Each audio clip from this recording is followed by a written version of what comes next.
នៅថ្ងៃទី19ខែធ្នូឆ្នាំ2025នេះយើងទទួលបានដំណឹងថ្មីដ៏គួរឲ្យភ្ញាក់ផ្អើលមួយពីប្រភពផ្ទៃក្រុងសៀមដំណឹងនោះលើកឡើងថាស្ដេចសៀមព្រះបាទមហាវជីរលង្គ្រុននាពេលនេះចាប់ផ្ដើមព្រួយបារម្ភខ្លាំងនិងភ័យខ្លាចបណ្ដាហើយនៅពេលដឹងថាប្រជាជនសុរិន្ទទាហានសុរិន្ទប្រជាជនស៊ីសកែតឬក៏ប៊ូរីរ៉ាមទាហានប៊ូរីរ៉ាមជាដើមចាប់ផ្ដើមភ្ញាក់ខ្លួនបណ្ដាក្នុងចំនួនកាន់តែច្រើនឡើងនិងបញ្ជូនព័ត៌មានសម្ងាត់ទាំងឡាយមកឲ្យខាងកម្ពុជាជាបន្តបន្ទាប់នេះធ្វើឲ្យកម្ពុជាអាចកំណត់ទិសដៅត្រឹមត្រូវបានច្បាស់លាស់និងប្រហារចំគោលដៅកំទេចជាបន្តបន្ទាប់នេះហើយជាក្តីបារម្ភទី1របស់ស្ដេចសៀមព្រះបាទមហាវជីរលង្គ្រុននាពេលនេះដែលព្រួយបារម្ភខ្លាំងដេកមិនលក់ភ័យខ្លាចណាស់ទី2ស្ដេចសៀមក៏ព្រួយបារម្ភខ្លាំងនៅពេលឃើញថាមេតបកំពូលរបស់ខ្លួនចាប់ផ្ដើមស្លាប់ជាបន្តបន្ទាប់ក្នុងចំនួនកាន់តែច្រើនពីមួយថ្ងៃទៅមួយថ្ងៃដឹកចេញពីសមរភូមិជាបន្តបន្ទាប់នេះជាក្តីកង្វល់ទី2ក្តីកង្វល់ទី3គឺព្រះមហាក្សត្រថៃបារម្ភថាសង្គ្រាមលើកនេះមិនអាចយកឈ្នះកម្ពុជាបានទេកាន់តែយូរសង្គ្រាមកាន់តែឡើងកម្ដៅសៀមកាន់តែខាតបង់ធ្ងន់ធ្ងរខណៈកម្ពុជាមិនបែកបាក់ថែមទាំងខ្លាចជាអន្តរាយសម្រាប់ខ្លួនឯងទៅទៀតដូច្នេះចំណុចទាំង3ខាងលើនេះគឺជាមូលហេតុដែលស្ដេចសៀមចាប់ផ្ដើមបារម្ភខ្លាំងប្រជាជនសុរិន្ទទាំងឡាយក៏ចាប់ផ្ដើមភ្ញាក់ខ្លួនកងទ័ពស៊ីសកែតប៊ូរីរ៉ាមភ្ញាក់ខ្លួនជាបន្តបន្ទាប់បញ្ជូនសញ្ញាបញ្ជូនព័ត៌មានសម្ងាត់ផ្ដោឲ្យកងទ័ពកម្ពុជាដើម្បីវាយប្រហារកំទេចជាបន្តបន្ទាប់នេះគឺជាព័ត៌មានពិតដែលយើងទទួលបានគឺជាព័ត៌មានសម្ងាត់ជាក់លាក់ចំគោលដៅដែលបានបញ្ជូនមកជាបន្តបន្ទាប់ឲ្យវារៈកងទ័ពកម្ពុជាយើងដូច្នេះមិនថាប្រជាជនសុរិន្ទស៊ីសកែតប៊ូរីរ៉ាមចាប់ផ្ដើមភ្ញាក់ខ្លួនកងទ័ពមួយចំនួនចាប់ផ្ដើមងាកមកបញ្ជូនសារជាបន្តបន្ទាប់មកកាន់កម្ពុជានេះហើយជាក្តីព្រួយបារម្ភខ្លាំងមែនទែនសម្រាប់ស្ដេចថៃសម្រាប់អ្នកនយោបាយថៃសម្រាប់ក្រុមថៃជ្រុលនិយមដែលបង្កើតសង្គ្រាមឈ្លានពានមកលើកម្ពុជាយើងនេះពេលនេះគេចាប់ផ្ដើមដឹងខ្លួនច្បាស់ហើយថាมันអាចវាយកម្ពុជាឈ្នះទេมันអាចបំបែកសាកសពជួមុខទេចាប់តាំងពីការឈ្លានពានកម្ពុជាថ្ងៃទី7ខែធ្នូរហូតមកដល់ថ្ងៃទី19ខែធ្នូនេះមានរយៈពេល13ថ្ងៃហើយក្នុង13ថ្ងៃនេះតើអាចឆោគ្រប់គ្រងលើទឹកដីកម្ពុជាឈ្លានពានទឹកដីកម្ពុជាមួយផ្នែកណាបានទេ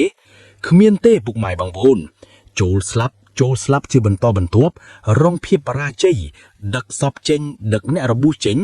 ឡានរាប់ពាន់គ្រឿងបន្តកំទុយគ្នាជាហូរហែចំណុចទាំងអស់នេះហើយបានជាស្ដេចសៀមមានការព្រួយបារម្ភបានជាលោកអនុធាននាយករដ្ឋមន្ត្រីសៀមក្រមយោធាចាប់ផ្ដើមព្រួយបារម្ភដោយថ្លែងសារភ្លាមជាបន្តបន្ទាប់ថាហេតុអីបានជាកម្ពុជាហេតុអីបានជាភាគីកម្ពុជាមិនព្រមសុំសៀមចរចាបើកម្ពុជាសុំថៃចរចាមុនថៃនឹងព្រមបង្កើតបទឈប់បាញ់សហការដោះដូរអ្នកទោសតាមបទព្រំដែនជាដើមដូច្នេះយើងសួរថាតើហេតុអ្វីបានជាបង្ហាញឆន្ទៈផ្ទុយពីអ្វីដែលខ្លួនលើកឡើងដំបូងថាគ្មានការចរចាគ្មានបទឈប់បាញ់គ្មានកិច្ចព្រមព្រៀងសន្តិភាពអ្វីជាដើមគឺប្រហារមកលើកម្ពុជាឈ្លានពានមកលើកម្ពុជាក៏ប៉ុន្តែនាពេលនេះគេចាប់ផ្ដើមភ្ញាក់ខ្លួនបណ្ដាហើយពុកម៉ែបងប្អូននៅតាមបន្ទាត់ព្រំដែនខ្មែរមិនបែកបាក់ឡើយទាហានរបស់គេស្លាប់ក្នុងចំនួនរាប់ពាន់នាក់ជាង 5,000 នាក់របួសនឹងរត់ចោលជួរមិនក្រោមរាប់ម៉ឺននាក់ទេជាង 10,000 នាក់ចំនួនទាំងអស់នេះហើយគឺជាក្តីព្រួយបារម្ភចំនួនស្លាប់ទាំងនោះហើយគឺជាក្តីព្រួយបារម្ភរហូតធ្វើឲ្យស្ដេចថៃតាមអ្វីដែលបានលើកឡើងព្រួយបារម្ភខ្លាំងរហូតចាប់ផ្ដើមបញ្ចេញបទបញ្ជាឲ្យជ្រើសរើសទាហានថ្មី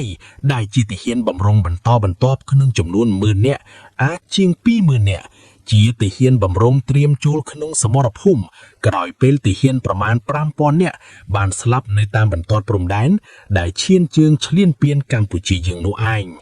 ដូច្នេះការប្រកាសរើកងទ័ពបម្រុងជាបន្តបន្ទាប់កងទ័ពក្មេងក្តីចាស់ក្តី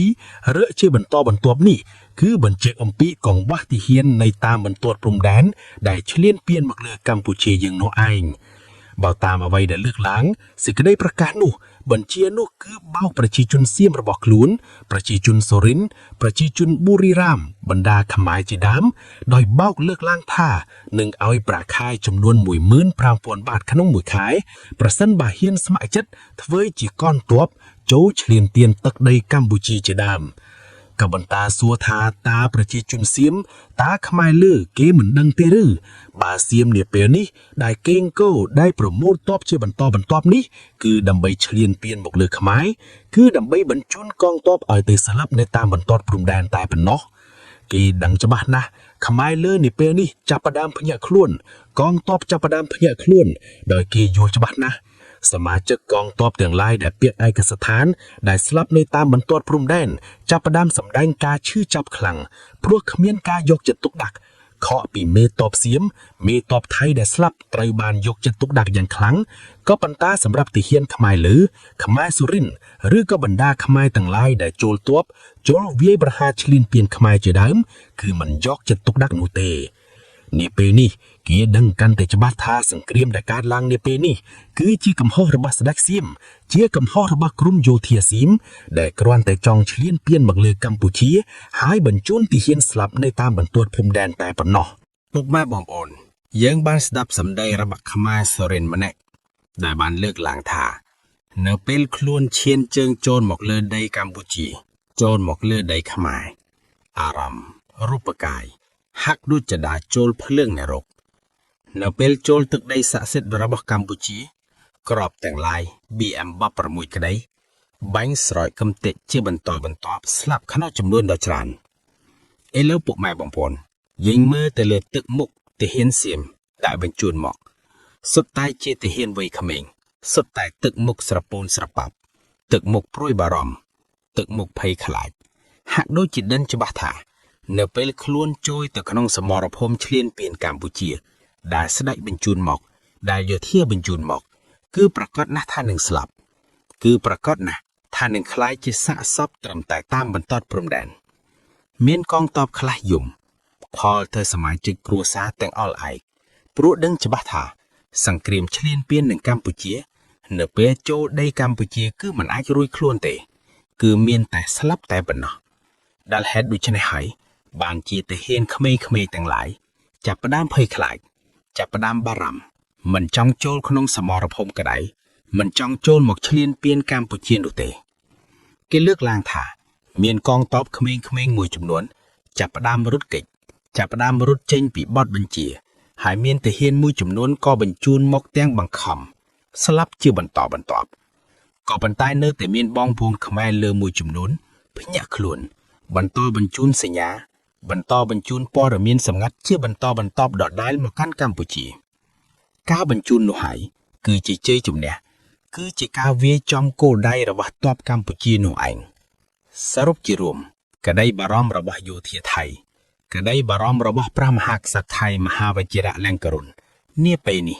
គឺដោយសារតែប្រជាជនខ្មែរលើចាប់ផ្ដើមភ្ញាក់ខ្លួនបើខ្មែរសូរិន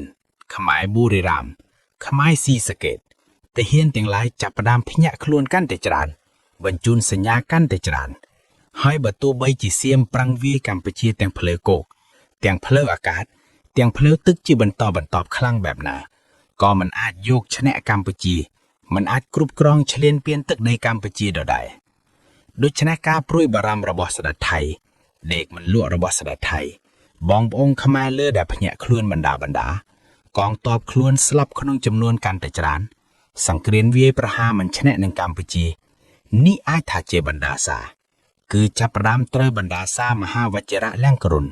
ដែលបានបំផ្លាញប្រាសាទរបស់កម្ពុជាយើងនៅប្រាសាទព្រះវិហារនៅប្រាសាទតាក្របីគឺកំពុងតែត្រូវបណ្ដាសានេះពីនេះព្រោះសិលាចារឹកបានបញ្ជាក់ច្បាស់ណាស់ថាអ្នកណាបំផ្លាញប្រាសាទខ្មែរអ្នកនោះនឹងធ្លាក់នរកអ្នកនោះនឹងអន្តរាយជាបន្តបន្ទាប់ដរាបណាព្រះអាទិត្យនៅតែរះដរាបណាផែនដីនៅតែមានអ្នកនោះនៅតែត្រូវបណ្ដាសាបើហ៊ានបំផ្លាញប្រាសាទខ្មែរយើងឮហើយថាប៉ុន្មានថ្ងៃនេះលោកអនុទានរដ្ឋមន្ត្រីក្រសួងការបរទេសសៀមរដ្ឋមន្ត្រីក្រសួងការពារជាតិសៀមបន្តភូតកុហកបន្តសម្ដែងជាហូរហាយហាក់ដូចជាតួកំសត់ណាស់ហាក់ដូចជាជនរងគ្រោះណាស់ ដោយថ្លែងទៅកាន់សហគមន៍អន្តរជាតិថាថៃជាអ្នករងគ្រោះកម្ពុជាជាអ្នកធ្វើទុកបុកម្នេញថៃនៅតាមបន្ទាត់ព្រំដែនមិនឲ្យថៃបានសក់ទេធ្វើទុកបុកម្នេញដេញថៃជាហូរហែពូកែណាក៏ប៉ុន្តែយើងសួរថាតើបណ្ដាអន្តរជាតិទាំងឡាយគេជឿសៀមទេគេមានតែសើចមិនជឿនោះឡើយការដែលសៀមប្រឹងភូតកុហកជាបន្តបន្ទាប់នេះសៀមនឹងទទួលនៅភាពអាម៉ាស់តវិញយ៉ាងពិតប្រាកដក្រោយពេលដែលកិច្ចអន្តរាគមន៍សកម្មភាពការទូតជាបន្តបន្ទាប់នឹងកើតមានឡើងចំណាត់ការផ្លូវច្បាប់ជាបន្តបន្ទាប់នឹងកើតមានឡើងជាក់ស្ដែងយើងបានឃើញហើយនៅជំហររបស់នាយករដ្ឋមន្ត្រីម៉ាឡេស៊ីលោកអានវ៉ាអ៊ីប្រាហ៊ីមថាលោកប្រឹងប្រែងដើម្បីដោះស្រាយចំនួនជាមួយកម្ពុជាយើងឈើនៅលើភាពយុត្តិធម៌ផ្ដល់ភាពយុត្តិធម៌ល្អប្រសើរសម្រាប់កម្ពុជាយើងបានលើហើយថាលោកអានវ៉ាបានបញ្ជាក់ថាកម្ពុជានិងថៃបានយល់ព្រមចូលរួមនៅក្នុងកិច្ចប្រជុំរដ្ឋមន្ត្រីការបរទេសនៅថ្ងៃទី22ខាងមុខនេះចូលរួមដើម្បីសម្របសម្រួលបញ្ឈប់ការបាញ់គណេបញ្ឈប់ភាពតានតឹងជាបន្តបន្ទាប់ជាដើមក៏ប៉ុន្តែយើងមិនបានឮថាកិច្ចប្រជុំនៅថ្ងៃទី22ដែលដឹកនាំដោយលោកអានវ៉ាលើកឡើងអំពីភ័ក្ត្រតាងទាំងឡាយតាមរយៈប្រព័ន្ធផ្កាយដារ៉ានិតទៅកាន់រដ្ឋមន្ត្រីក្រសួងការបរទេសអាស៊ានទាំង10ប្រទេសនោះទេគឺលើកឡើងត្រឹមតែចូលរួមក្នុងកិច្ចប្រជុំរដ្ឋមន្ត្រីក្រសួងការបរទេសនៅថ្ងៃទី22ដើម្បីបន្ថយភាពតានតឹងនិងបិទបញ្ចប់អរិភាពបិទបញ្ចប់ចំនួនក៏ប៉ុន្តែយើងសួរថា